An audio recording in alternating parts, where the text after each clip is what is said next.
Let's welcome in head coach Pete Carroll. Coach, I want to begin. You were really forthcoming in Philadelphia after the game and yesterday at the presser.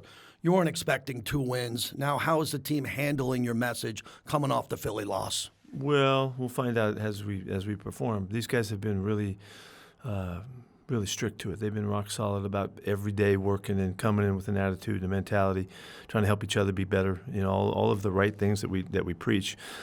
So I would expect very much the same. However, you know, it's as frustrating as it can get. You know, if anybody built up their expectations, I did. You know, and to be in a different situation that we're in. So it's been difficult. But as we talked about, since we were all playing football when we were kids, we always had a coach to tell us, "Hey, football is a tough game. You got to be tough to to hang in there and to be able to." Sustain, and that's kind of where it is right now. So we're going back to the basic lessons of the game. Is the frustrating part, you know, you're handling it all in-house during the week in prep, and sometimes it's not showing up on the field game day? Well, yeah, we can only go by how we're practicing, you know, and then we get to game day and we're not able to, to get the successes that we need. We need to control line of scrimmage on both sides of the football better than we are, and that's just part of it, you know. And so we learn as we go, but we keep coming back because we feel good about the work and the prep and all that, and that's kind of being on the positive side of things as we tend to do. But we haven't been able to convert on third down. We haven't been able to get off the field on third down, and that's the story of how these games have gone. Let's get into the running game. You've tried everything. If it's a jumbo package, 12 personnel, you're trying to get Ashton going. What can you tell the fans about trying to get something out of these last couple of games to get the running game where you want it to be? Yeah, we have a couple of things that we'll do this week that are a little bit different again. We're trying to find some different combinations to find space and get him in the open because he's dangerous, as we know. And I think he's done everything he can do. I don't think that there's anything. Maybe in the passing game we have some critiques of him that we'd like to be a little more strict and precise about things, running routes and all that. But he's really come through in all ways for us to just keep battling. He's tough as hell. And so we just got to give him some air and let him go ahead and make his things happen. Let's talk about the quarterback play. Kenny got his shot. After that performance, where does the depth chart stand as we try to get Geno back, and could Aiden O'Connell get a chance? Geno's certainly ready to go from where I saw him this morning. He is cranked up and ready. He had a great weekend of rehab. We didn't travel him, so he wouldn't have to sit on the plane for all those hours and be in the cold and all that. He feels good, and so he'll show, and I'll be able to know more after practice tomorrow where we're going with that. Kenny went out there and battled and did what he could, and his first game in a while that he's played, and he handled the situation. His mentality was good.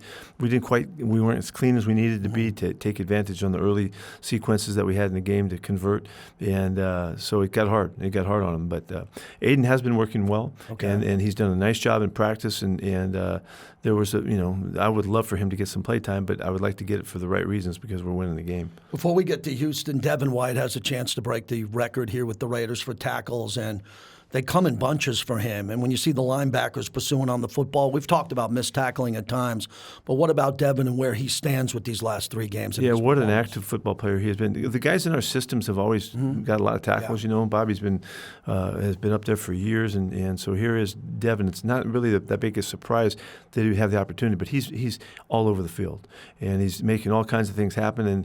But I'm still tough on him. We're all tough on him because we want to continue to just play things as hard and physical as you can because he's really a factor. He weighs 250 something. He's a big load when he makes his tackles, knocks guys back and all that, and he's quick enough to get all over the field. So you combine all that, that's where he's got his numbers. He's probably pretty close to leading the league in tackles, I would think. Yes, right? he is. One more on that last game. Securing the edge is something you take pride in. It didn't happen in that game. Max got a little vocal on that. What is the concept now from the back of safeties, linebackers, and especially your edge rushers to do a better job at securing the edge? Yeah, it really does start on the edge, and Sam Backer had a number of spots on it, and Snow could have made a couple plays, turn. They don't have to make the tackles. They need to control the flow of the ball so the other guys can make the tackles. Coming out of the secondary, we missed a couple opportunities as well. Backers cut underneath some blocks, to try to make a play in the backfield. Sometimes, JT, what happens is guys are trying to make the play instead of playing the defense, and they can affect the outcome of it. And that's a little bit when you get antsy and you want to try to make something. We don't want to make stuff up ever, and so we need to play the ball game more disciplined on the edge and make sure that ball is positioned for the guys who are available to make those tackles. We didn't do that well at all in this game. Houston, 6 in a row, bestie in the league, 16 points a game, top 4 in passing and rushing defense. I know how much you respect good defense. What are they doing right when you look at the tape? They're flying. They play really fast. They have a good concept that goes all the way back to I see the roots of it in the San Francisco days when they were there. D'Amico was there, and the linebackers are really flying. Their safeties are really active. Their 2 edge guys are as good as you can get, and not just in the throwing game, rushing the passer, but making plays on the edge, coming off blocks and pursuing the football. So it's when you watch their film, it's the speed that they play with that is really outstanding. So Donnell Hunter, Will Anderson, Max Crosby, 3 of the best edge rushers in all of football here.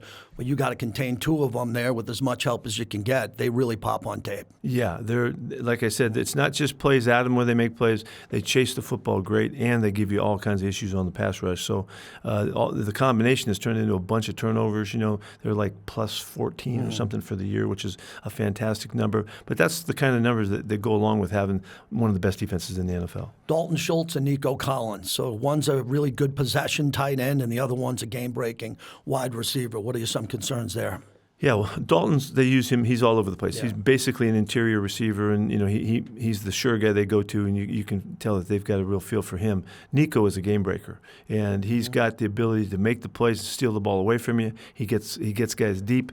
He's a possession guy as well when they need him to be. By far the most targeted receiver they have, and the most explosive. So they've got a couple other guys that are good in the ranks too. But really, if you don't slow Nico down, then they're going to have a pretty easy go at it. Davis Mills did a nice job keeping them on track before C.J. Stroud came back. I wanted to ask you in your prep and looking at that quarterback in C.J. Stroud when he came out and what you saw. He's had a little bit of an injury pattern here just this year, but he looks back as good as ever. And he's getting the ball out quickly and making good decisions. When we evaluated those 4 quarterbacks coming up that year, the thing that stood out to me about him was his ability to throw the ball in the move and in scramble opportunities. He had great vision, but better than that, he had great accuracy. And they put him on the edge a lot to utilize that. He does move out of the pocket. He's not a big runner, but he is a mover. And his ability to make big plays on tough, challenging throws, his vision is great, his accuracy is great, and that's going to be a dangerous part of their game. We got to see if we can keep him corralled. Last one, you're going to have home games to end the year in front of the fans of the Legion. This is your last road game. So with the team, do you have anything even more inspiring to get them on the plane and go there? Because this is a team trying to peak for the playoffs, and this is one of the toughest matchups on paper you'll have all year. Yeah, this is as tough a challenge as we have, going to their place and all of that. I've not played down there very many times, so I don't have a lot of background playing in Houston. But this is a chance for us to start this finish, and that's what I'm hoping we can get done and come back with 2 big games at home for the fans, let them see us and go out on a good note and show them where we're headed toward for the future. Good luck, Coach. Thank you, JT.